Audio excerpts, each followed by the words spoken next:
Moon. Glorious moon.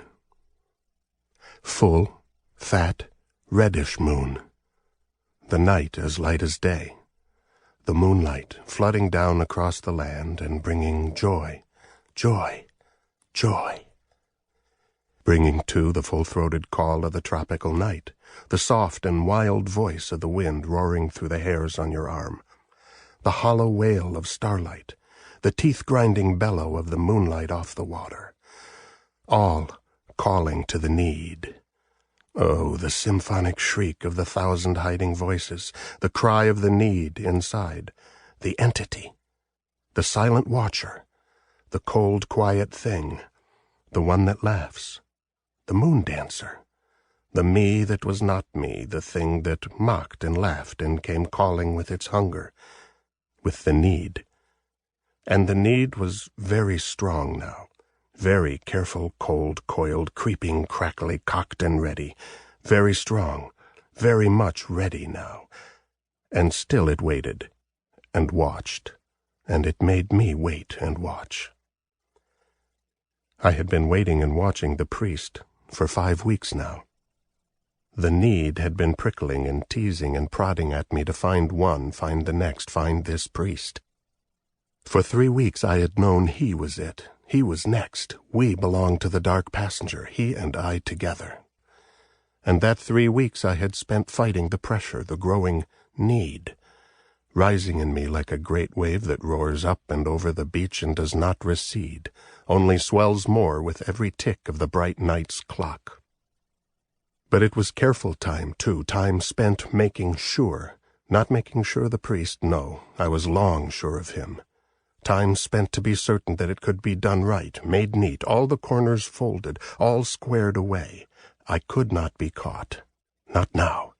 I had worked too hard, too long, to make this work for me, to protect my happy little life.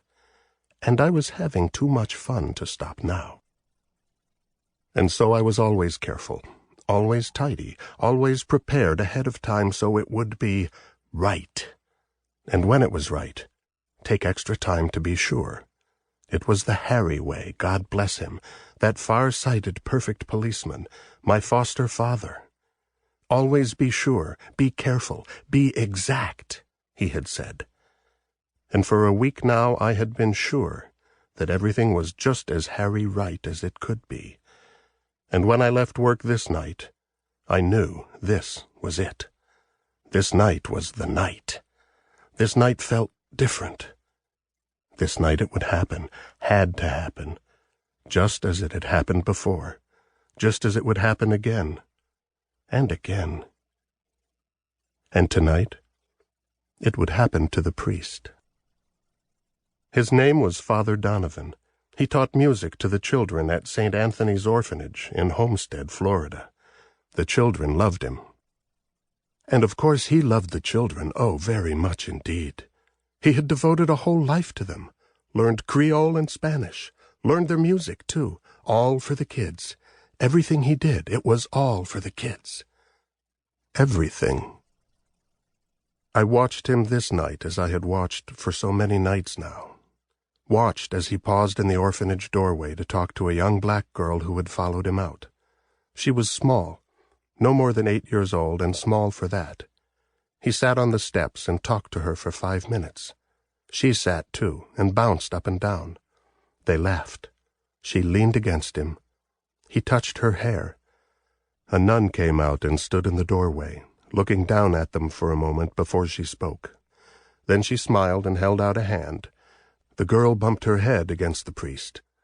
Father Donovan hugged her, stood, and kissed the girl good night. The nun laughed and said something to Father Donovan. He said something back. And then he started toward his car. Finally. I coiled myself to strike, and... Not yet. A janitorial service minivan stood 15 feet from the door. As Father Donovan passed it, the side door slid open. A man leaned out, puffing on a cigarette, and greeted the priest, who leaned against the van and talked to the man. Luck. Luck again. Always luck on these nights. I had not seen the man, not guessed he was there, but he would have seen me, if not for luck. I took a deep breath, let it out slow and steady, icy cold. It was only one small thing. I had not missed any others. I had done it all right, all the same, all the way it had to be done. It would be right. Now. Father Donovan walked toward his car again. He turned once and called something. The janitor waved from the doorway to the orphanage, then stubbed out his cigarette and disappeared inside the building. Gone. Luck. Luck again.